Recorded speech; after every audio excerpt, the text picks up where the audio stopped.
दोस्तों, क्या आप जानते हैं बुध हमारे सोलर सिस्टम का सबसे छोटा ग्रह है और हर एक बीतते दिन के साथ ये और ज्यादा छोटा होता जा रहा है। और क्या आपको पता है, जुपिटर यानी बृहस्पति आकार में इतना बड़ा है कि इसके अंदर हमारे सौर मंडल के बाकी सभी ग्रह 2 बार समा सकते हैं। हमें यकीन है आपको ये बातें पहले से पता नहीं होंगी।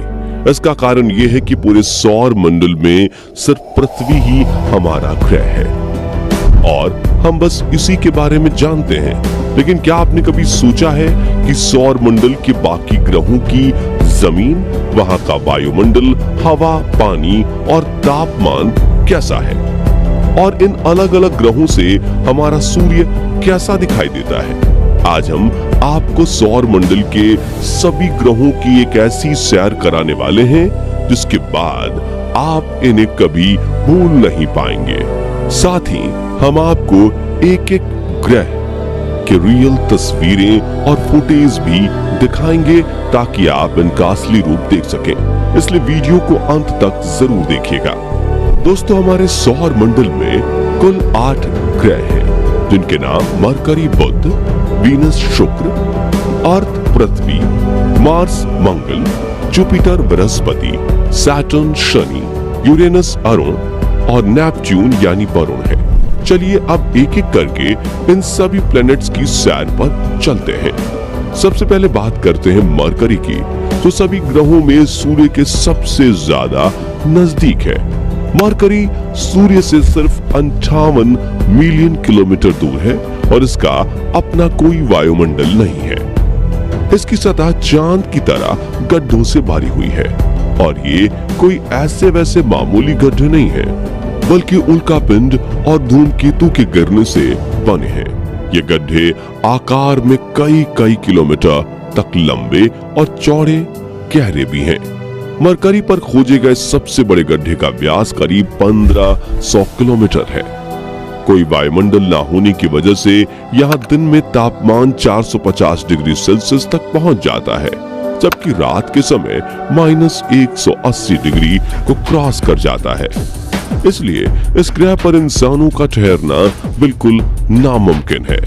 आकार में ये ग्रह हमारे पृथ्वी का 40% ही है और इतना ही नहीं, हर एक बीतते दिन के साथ ये श्रिंक होकर और भी छोटा होता जा रहा है। वैज्ञानिक बताते हैं कि पिछले करीब 4 बिलियन सालों में ये ग्रह 14 किलोमीटर घट चुका है और इसके घटने की वजह है रात को पड़ने वाली सर्दी। हैरानी की बात यह है कि सूर्य के सबसे ज्यादा नजदीक होते हुए भी ये सौर मंडल का सबसे गर्म प्लेनेट नहीं है। चलिए अब चलते हैं हमारे सोलर सिस्टम के दूसरे ग्रह शुक्र यानी वीनस की तरफ, जो सूर्य से 108.2 मिलियन किलोमीटर दूर है। वीनस हमारे सौर मंडल के उन 2 अनोखे ग्रहों में से एक है जो अपने अक्ष पर उल्टा यानी पूरब से पश्चिम की ओर घूमते हैं। ये हमारे सौर मंडल का सबसे गर्म ग्रह है और इसका वायुमंडल सल्फ्यूरिक एसिड के बादलों से बनी कई किलोमीटर मोटी परतों से ढका रहता है।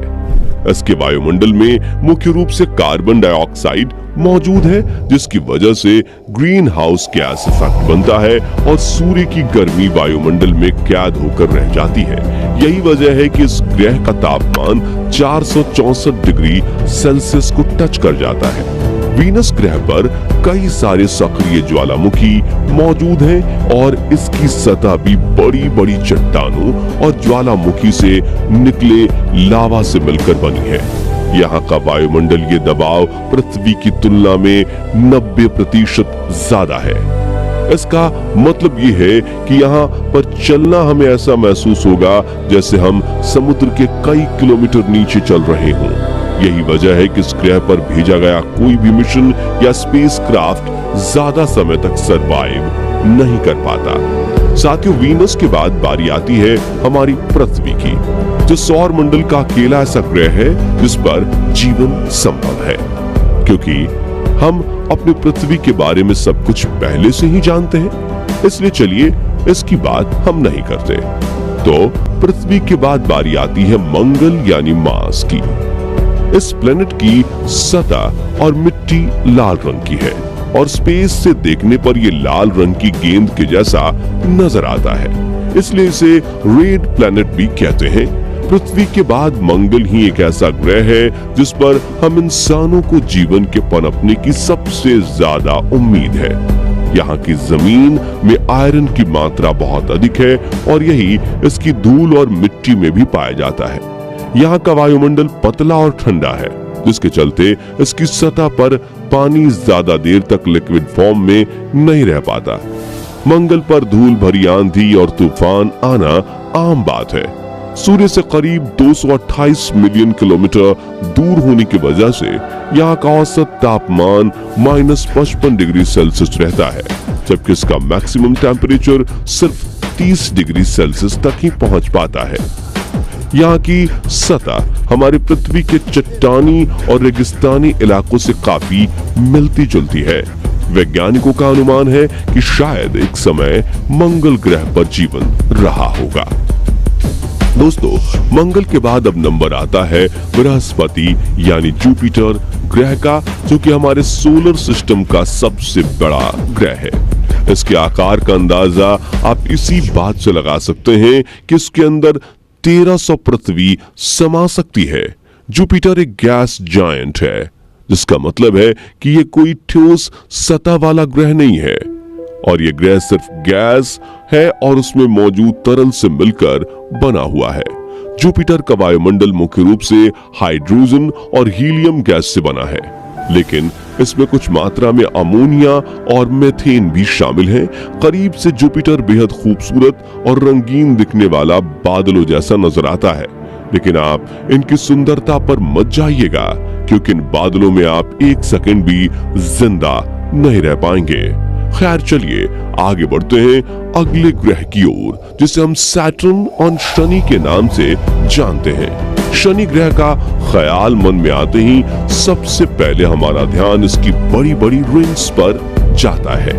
आपको बता दें कि ये छल्ले बर्फ के छोटे छोटे कणों और चट्टान के टुकड़ों से मिलकर बने हैं। जुपिटर की तरह ही शनि भी एक गैस जायंट है, यानी इसकी भी कोई ठोस सतह नहीं है और इसका वायुमंडल 75% हाइड्रोजन, 25% हीलियम और मीथेन व पानी की बर्फ जैसे अन्य पदार्थों के अंश से मिलकर बना है। जुपिटर के बाद शनि हमारे सौर मंडल का दूसरा सबसे बड़ा ग्रह है। पृथ्वी से अगर इसकी तुलना की जाए तो इसका व्यास 10 गुना ज्यादा है। शनि के बहुत सारे चंद्रमा हैं। अब तक इसके 80 से ज्यादा चंद्रमा खोजे जा चुके हैं और वैज्ञानिकों की खोज अभी भी जारी है। कैसिनी नाम के एक अंतरिक्ष यान ने शनि और इसके चंद्रमा का अध्ययन करने में 13 साल से ज्यादा का समय बिताया है। यही वो मिशन है जिसने शनि और इसके छल्ले से जुड़े रहस्यों को पहली बार उजागर किया था। हमारे सौर मंडल में सैटर्न के बाद बारी आती है यूरेनस ग्रह की, जिसे हम अरुण कहकर बुलाते हैं। वीनस के बाद यूरेनस ही एक ऐसा ग्रह है जो अपनी दूरी पर पूरब से पश्चिम दिशा में घूमता है। ये हमारे सोलर सिस्टम का सबसे ठंडा ग्रह है, जिसके चलते इसे आइस जायंट भी कहा जाता है। इस ग्रह का तापमान -224 डिग्री सेल्सियस तक नीचे चला जाता है। यूरेनस का वायुमंडल 83% हाइड्रोजन और 15% हीलियम से मिलकर बना है, जिसके अंदर थोड़ी बहुत मात्रा में मीथेन, पानी और अमोनिया के अंश भी मौजूद हैं। यूरेनस का आकार हमारी पृथ्वी से लगभग 4 गुना बड़ा है। शनि की तरह यूरेनस का भी अपना एक रिंग सिस्टम है, हालांकि ये शनि के जितना प्रसिद्ध नहीं है और बहुत कम लोग इसके बारे में जानते हैं। इन छल्लों की खोज पहली बार 1977 में की गई थी और फिर बाद में साल 1986 के दौरान वॉयेजर 2 अंतरिक्ष यान द्वारा इसकी पुष्टि भी की गई। तो चलिए इस सफर में आगे बढ़ते हुए हम बात करते हैं हमारे सौर मंडल के 8वें यानी आखिरी ग्रह नेपच्यून, जिसे वरुण कहा जाता है, इसके बारे में। यूरेनस की तरह नेपच्यून का भी अपना एक रिंग सिस्टम है और अब तक इसकी 5 रिंग्स को खोजा जा चुका है। व्यास की दृष्टि से देखें तो यह हमारे सोलर सिस्टम का चौथा सबसे बड़ा ग्रह है। नेपट्यून का वायुमंडल 72% हाइड्रोजन, 25% हीलियम और थोड़ी बहुत मीथेन गैस से मिलकर बना है।